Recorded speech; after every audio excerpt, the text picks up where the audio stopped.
ഹോർമുസിൽ ചുങ്കം പിരിക്കുമെന്ന് Iran. അമേരിക്കയെ വെല്ലുവിളിച്ച് Iran നിലപാട് പറയുകയും ചെയ്തു. ഇറാന്റെ വിദേശകാര്യമന്ത്രി അബ്ബാസ് അറാഗ്ചിയാണ് ഇന്നലെ ഈ വിഷയവുമായിട്ട് ബന്ധപ്പെട്ട് ഔദ്യോഗികമായിരിക്കുന്ന ഒരു പ്രഖ്യാപനം നടത്തിയത്. ഇതുമായി ബന്ധപ്പെട്ട് വലിയ രീതിയിലുള്ള സംവിധാനം ആഴ്ചകൾക്ക് മുമ്പേ തുടങ്ങിയിട്ടുണ്ട്. ഒരു റെഗുലേഷൻ സംവിധാന സിസ്റ്റം നടപ്പിലാക്കിയിട്ടുണ്ട് എന്നുള്ളതാണ് അന്നത്തെ ഇർന അടക്കമുള്ള ഇറാനിയൻ പത്രങ്ങൾ റിപ്പോർട്ട് ചെയ്തത്. മേഖലയുടെ നിയന്ത്രണത്തിന് പ്രത്യേക വിഭാഗത്തെ ഏൽപ്പിക്കുന്ന സമയത്ത് IRGCയുടെ ഒരു വിങ് ആയിട്ട് അത് പ്രവർത്തിക്കും. അപ്പോൾ ഏതൊക്കെ രീതിയിൽ എങ്ങനെയൊക്കെ ഈ കപ്പലുകൾ വരുന്നുണ്ട്, എന്തൊക്കെ നിരീക്ഷണം നടത്തുന്നുണ്ട് എന്നതിനെക്കുറിച്ച് കൃത്യമായി പഠനം നടത്തിക്കൊണ്ട് അത്തരം ഇറാൻ വിരുദ്ധമായിരിക്കുന്ന സമീപന നിലപാട് ഒക്കെ സ്വീകരിക്കുകയാണെങ്കിൽ വലിയ രീതിയിൽ ആക്രമണം നടത്താനുള്ള ഈ ആധികാരികത ഈ റെഗുലേഷൻ ടീമിന് നൽകിയിരിക്കുന്നു എന്നുള്ളതാണ്. അത് സാറ്റലൈറ്റ് ചിത്രങ്ങളെ ക്രോഡീകരിച്ചുകൊണ്ട് നിലവിൽ അറേബ്യൻ കടലിലും മറ്റ് മേഖലയിലും അമേരിക്കയുടെ സൈനിക കപ്പലുകളോ മറ്റ് സംവിധാനങ്ങളോ നങ്കൂരം ഇട്ടിട്ടുണ്ടെങ്കിൽ അതിൻ്റെ ചലന രീതികൾ പോലും കൃത്യമായ രീതിയിൽ ക്രോഡീകരിച്ചുകൊണ്ട് അവർക്ക് തക്കതായിരിക്കുന്ന ശിക്ഷ നൽകുക എന്നുള്ളതാണ് യഥാർത്ഥത്തിൽ ഇറാൻ ഉദ്ദേശിക്കുന്നത്. ഈ ദൗത്യം പൂർണ്ണമാക്കാനുള്ള ശ്രമങ്ങൾ ആരംഭിച്ചിട്ടുണ്ട്. അമേരിക്കയെ സംബന്ധിച്ചിടത്തോളം ഈ മേഖല കേന്ദ്രീകരിച്ചുകൊണ്ട് സ്വതന്ത്രമായിരിക്കുന്ന ഈ മേഖലയാക്കി മാറ്റണം എന്നുള്ളതാണ് പ്രസ്താവന. ഇത് അമേരിക്കയുടെ ഭൂമിയല്ല, ഇറാൻ്റെ ഭൂമിയാണ്. ഇറാൻ്റെ അതിർത്തിയുമായി ബന്ധപ്പെടുന്ന കടലുകളൊക്കെ അവരുടേതായിരിക്കുന്ന ഭാഗമാണ് എന്നതിനാൽ അമേരിക്കയ്ക്ക് ഇതിൽ അഭിപ്രായം പറയേണ്ട ആവശ്യമില്ല. അഭിപ്രായം പറഞ്ഞാൽ തങ്ങളത് കേൾക്കുകയില്ല എന്നുള്ളത് ഇറാൻ്റെ പ്രസിഡന്റ് തന്നെ ഇതിനു മുൻപ് പറഞ്ഞതാണ്. അതിൻ്റെ ആവർത്തനം ഇപ്പോഴും പറയുന്നു. ചൈനയുമായിട്ട് ബന്ധപ്പെട്ട് പ്രശ്ന പരിഹാരത്തിന് വേണ്ടി ട്രംപ് അവസാനവട്ട ശ്രമം നടത്തിയിട്ടുണ്ടെങ്കിൽ പോലും ചൈന അതിന് കൂട്ടുനിന്നിട്ടില്ല. കാര്യം എന്ന് പറഞ്ഞാൽ അമേരിക്കക്ക് സപ്പോർട്ട് ചെയ്യുന്നിടത്തോളം കാലം ഭാവിയിൽ ചൈനയ്ക്ക് വലിയ രീതിയിലുള്ള ഭവിഷ്യത്തുണ്ട്. അത് അവർക്ക് തന്നെ അറിയാവുന്നതാണ്. ഈ അമേരിക്ക ഈ അവരുടെ ആവശ്യത്തിന് വേണ്ടിയിട്ടും അപ്പം നടക്കുന്ന സംഭവത്തിൻ്റെ വിജയത്തിന് വേണ്ടിയിട്ടും ഏത് രീതിയിലുള്ള വിട്ടുവീഴ്ചക്കും തയ്യാറാണെന്ന് പറയും. എന്നാൽ കാര്യം നടന്നു കഴിഞ്ഞാൽ പിന്നീട് അവർ കാല് മാറിയിട്ട് അവർക്ക് അവരുടേതായിരിക്കുന്ന ഒരു നിലപാടുകളുണ്ട്, അതിലൂടെ നീങ്ങും. റഷ്യക്കും ചൈനക്കും എല്ലാ കാലത്തും കുറേ കടക്കമുള്ള രാജ്യങ്ങൾക്ക് എല്ലാ കാലത്തും അമേരിക്ക ശത്രു രാജ്യമാണ്. ഇപ്പോൾ ഇറാനും. അപ്പോൾ ഇറാന് മുമ്പ് ഉണ്ടെങ്കിൽ പോലും അത് കുറച്ചും കൂടി ഒന്ന് രൂക്ഷമായിരിക്കുന്നത്. കാരണം നേരെ ഏറ്റുമുട്ടുന്ന ഒരു സ്ഥിതി ഉണ്ടാകുന്നത് ഇപ്പോഴാണ്. മുൻപൊക്കെ മിസൈൽ ആക്രമണം അങ്ങനെയൊക്കെ ചെറിയ രീതിയിൽ അവസാനിച്ചിരുന്നു. ഇപ്പോൾ അങ്ങനെയല്ല. യുദ്ധം ചെയ്ത് അമേരിക്കയെ ഇറാൻ പരാജയപ്പെടുത്തിയിരിക്കുന്നു. അതാണ് ഏറ്റവും വലിയ നാണക്കേട്. ഇതിനെ അതിജീവിച്ച് കിട്ടണമെങ്കിൽ എന്ത് ചെയ്യണം? ഇറാൻ ഇറാൻ ഒരിക്കലും പരാജയപ്പെടില്ല എന്നുള്ളത് ഇസ്രായേലിനും അമേരിക്കക്കും ബോധ്യമായിട്ടുണ്ട്. അത് അമേരിക്ക ഇസ്രായേലിനോട് തന്നെ പറഞ്ഞിട്ടുണ്ട്. മൊസാദിൻ്റെ എല്ലാ റിപ്പോർട്ടുകളും വ്യാജവും യാഥാർത്ഥ്യവുമായിട്ട് ബന്ധമില്ലാത്തതുമാണ്. എത്രത്തോളം സൈനിക ശക്തിയും ബലമുള്ള രാജ്യമാണ് ഇറാൻ എന്ന വിവരങ്ങൾ മൊസാദ് ഇസ്രായേലിന് നൽകിയതും ഇസ്രായേൽ അമേരിക്കക്ക് നൽകിയതും 100% തെറ്റാണ്. കാര്യം അവരുടെ ആയുധങ്ങളൊന്നും മേൽഭാഗത്ത് പ്രതലത്തിൽ കാണുന്നതല്ല, ആന്തരികപരമായ രീതിയിൽ വലിയ ബങ്കറുകൾ ഉണ്ടാക്കിയിട്ട് അത് സ്ഥാപിക്കുന്നതാണ്. അതിൻ്റെ ഏരിയകളോ അതിൻ്റെ ഭൂമിയുടെ അവസ്ഥയെക്കുറിച്ച് എല്ലാവർക്കും അജ്ഞാതമാണ്. അപൂർവമായിരിക്കുന്ന കുറച്ച് ആളുകൾ മാത്രമേ ഗവൺമെൻറ് തലത്തിൽ പോലും ഈ പ്രദേശം എവിടെയെന്ന് അറിയാൻ വേണ്ടി സാധിക്കും. ആ തരത്തിലാണ് അവിടെ സംവിധാനം. കൂടുതലും പർവ്വതത്തിൻ്റെ അടിഭാഗത്താണ്. എന്നാൽ ഒരുപാട് പർവ്വതങ്ങൾ, ആയിരക്കണക്കിന് പർവ്വതങ്ങൾ ഉള്ള ഒരു രാജ്യമാണ് ഇറാൻ എന്ന് പറയുന്നത്. ഏത് പർവ്വതത്തിൻ്റെ തായ്വാരത്ത് എങ്ങനെയൊക്കെയാണ് ഇത് വെച്ചത് എന്നുള്ളതിനെക്കുറിച്ച് ഒരു അവബോധവും ഇല്ലാത്ത രീതിയിൽ എങ്ങനെയാണ് ഇത് കൈകാര്യം ചെയ്യുക എന്നുള്ളത് അമേരിക്ക ചോദിച്ചിട്ടുണ്ട്. കാരണം വെച്ചാൽ 300-ലധികം മൊസാദിൻ്റെ ഏജൻറ്റുമാർ ചില റിപ്പോർട്ടിനകത്തിൽ 1000-ത്തിലധികം എന്ന് പറയുന്നുണ്ട്. ഇറാനിൽ 2025 ഇസ്രായേൽ ഇറാൻ ആക്രമിക്കുന്നതിന് മുൻപ് തന്നെ അവിടെ ഉണ്ടായിട്ടുണ്ട്. അവർ ഓരോരോ കാര്യങ്ങൾ കൃത്യമായ രീതിയിൽ പഠിച്ചുകൊണ്ടും മനസ്സിലാക്കിക്കൊണ്ടും ഇസ്രായേലിന് വിവരം തരുന്നു. അതിൻ്റെയൊക്കെ അടിസ്ഥാനത്തിലാണ് ഈ ആക്രമണം നടത്തിയത്. അന്ന് ഫസ്റ്റ് 2025 ആക്രമണവുമായിട്ട് ബന്ധപ്പെട്ട് സൈനിക കമാൻഡർമാരും ശാസ്ത്രജ്ഞന്മാരും രാഷ്ട്രീയ നേതാക്കന്മാരും രാഷ്ട്ര നേതാക്കന്മാരും വളരെ പെട്ടെന്ന് തന്നെ ടാർജറ്റ് ആക്രമണം പോലെ കൊല്ലപ്പെട്ടിട്ടുണ്ട്. അപ്പോൾ ഇതേ ഒരു സംഘം സൈനിക മേധാവികൾ, ഒരു രാജ്യത്തിനെ നയിക്കുന്ന ഒരു സംഘം വിഭാഗം ഒരുമിച്ച് കൊല്ലപ്പെട്ടു എന്ന് പറയുന്ന സമയത്ത് ലോകത്ത് തന്നെ അതിശയമാണ്. അപ്പോൾ ഓരോരുത്തർക്കും സെപ്പറേറ്റ് പ്രത്യേകമായിട്ടല്ലേ ഈ ഒരു സുരക്ഷാ സംവിധാനം ഉണ്ടാവുക.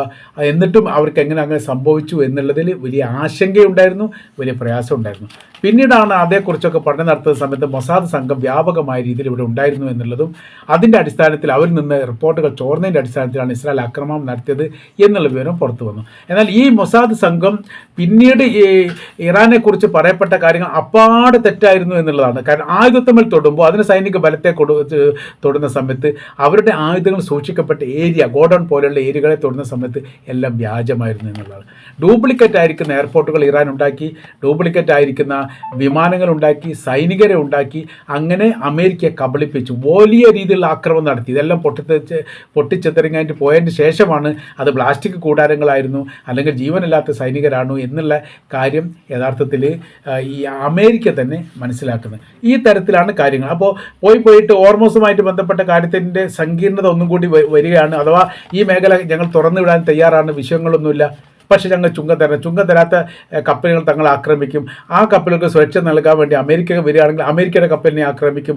വലിയ നാശങ്ങളും വലിയ നഷ്ടങ്ങളും വലിയ രീതിയിലുള്ള അപായങ്ങളും ഉണ്ടാകുമെന്ന് അമേരിക്കയുടെ പ്രസിഡന്റ് ഡൊണാൾഡ് ട്രംപ് മനസ്സിലാക്കുന്നു. അപ്പോൾ ഇവിടെ നമ്മൾ കേന്ദ്രീകരിച്ച് പറയുന്ന സമയത്ത് ഓരോരോ മേഖലയിലും ഇറാൻ ഇടപെടുന്നുണ്ട് എന്നുള്ളതാണ്. ഹോർമുസ് കടലിൽ കാണുന്ന തരത്തിലല്ല, അതിൻ്റെ ചുറ്റുഭാഗങ്ങളിൽ ഈ കാട് പിടിച്ച ഭാഗങ്ങളും അതോടൊപ്പം തന്നെ വലിയ രീതിയിൽ പാറക്കൂട്ടങ്ങളും ഉണ്ട്.